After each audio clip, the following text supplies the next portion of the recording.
Hello guys, heto na naman tayo. Ito pong muli si Nanette ng Net Cooking. Dito pa rin tayo sa ating OIC Sarap Channel. So today, tayo po ay gagawa o magluluto po tayo ng minatamis na kamote. May nag-request po sa atin kung paano paggawa nito, pero ito po ay napakasimple lang at napakadaling gawin. Ito po ay pwede po nating gamitin at ilagay po sa halo-halo. Okay, ang kailangan lang po natin dito ay itong sweet potato o kamote. Ito po ay dalawang malalaking kamote na hiniwa po natin ng pack cubes at ito po ay binabad lang natin dito sa tubig para hindi po siya mangitim. Then itong light brown sugar at konting vanilla extract at gagamit po tayo dito ng tubig. Okay. So ang gagawin natin, umpisahan na natin. Okay, so ngayon, ang unang gagawin natin, dito po sa ating medyo malaking cooking pan, ay naglagay po tayo ng 2 cups of water. Then, pinakulo natin at dito po ay ilalagay natin itong ating light brown sugar. Okay, nasa lower heat lang tayo dito. So, ang gagawin po natin, so itong ating sugar at saka itong tubig, hihintayin po natin medyo mag-thickened. Hindi naman siya paabuti na mag-caramelize. So, medyo hintayin lang natin mag-thickened before natin ilagay yung kamote o yung sweet potatoes. Okay.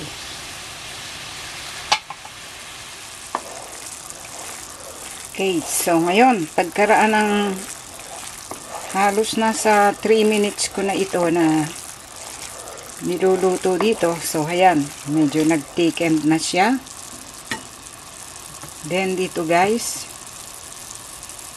ilalagay natin itong ating kamote.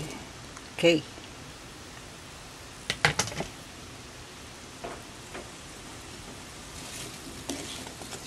So, dito hihintayin natin na maluto itong kamote. So, lower lang yung heat natin dito. Medium lower heat lang tayo dito. Para po dahan-dahan yung maging pagkaluto nito. Hindi siya madurog. At kumapit yung sugar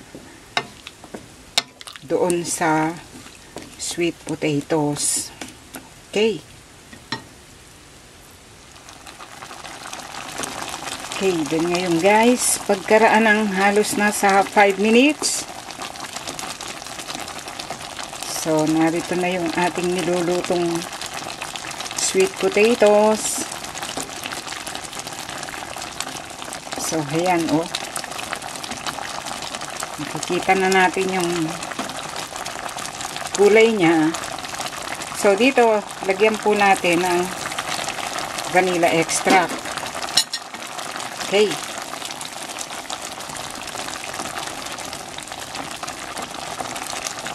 So, dito, hindi pa siya masyadong malambot. Kasi nga, ang ginawa natin, yung sugar, hinintay muna natin mag-thicken. Nang sa ganun, hindi siya masyadong malalamog yung kamote. Okay, then ngayon guys, pagkaraan ng halos nasa 15 minutos na niluluto natin ito. So, ayan, nag-caramelize na completely itong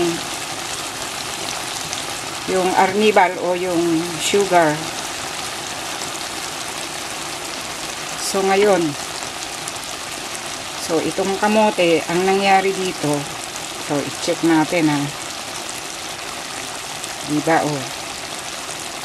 Hindi siya yung lamog. Makunat pa rin siya. Pero, luto na siya. So, kaya yung sweet potatoes, ilalagay lang natin pag nag-thickened na yung sugar. Okay. So, then, narito naman yung kanyang sauce. So, diba?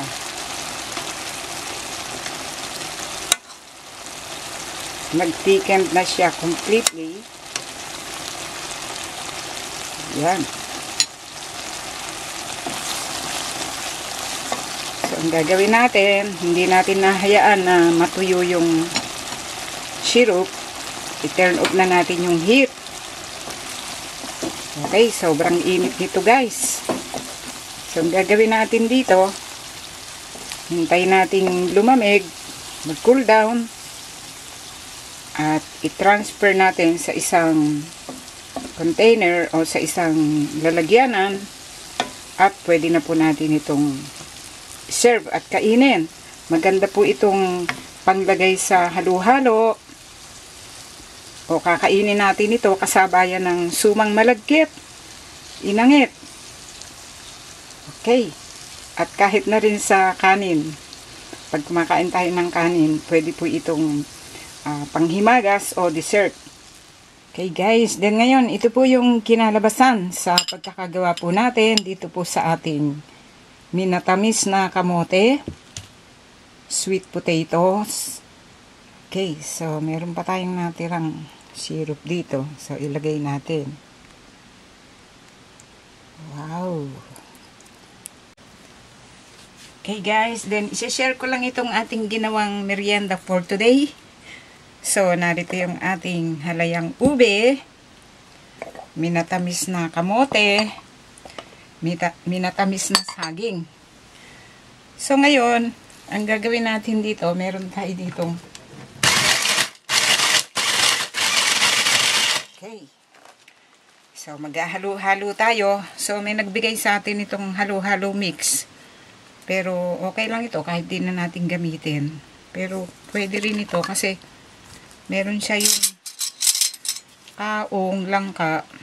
So, lagay natin. Okay. So, ngayon, meron tayo dito yung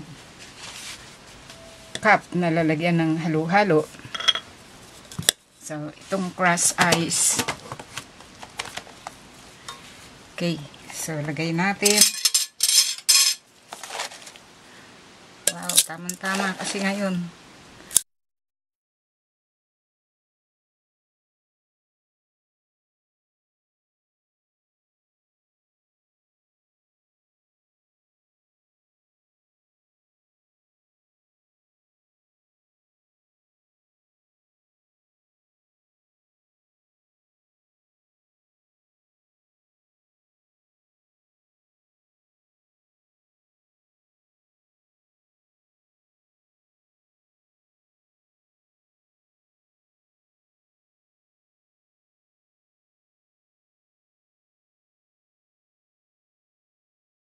Lagyan natin dito. Yan. So, dito guys. So, hindi makaita eh. Yan. Then, evap milk.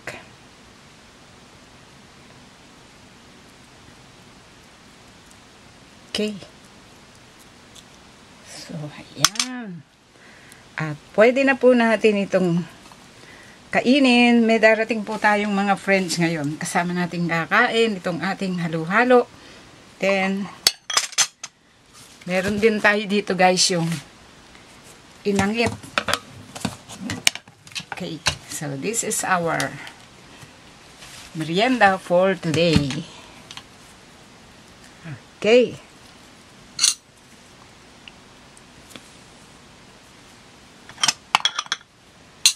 So guys, sana po nagustuhan nyo itong ating preparation for today, merienda. Okay.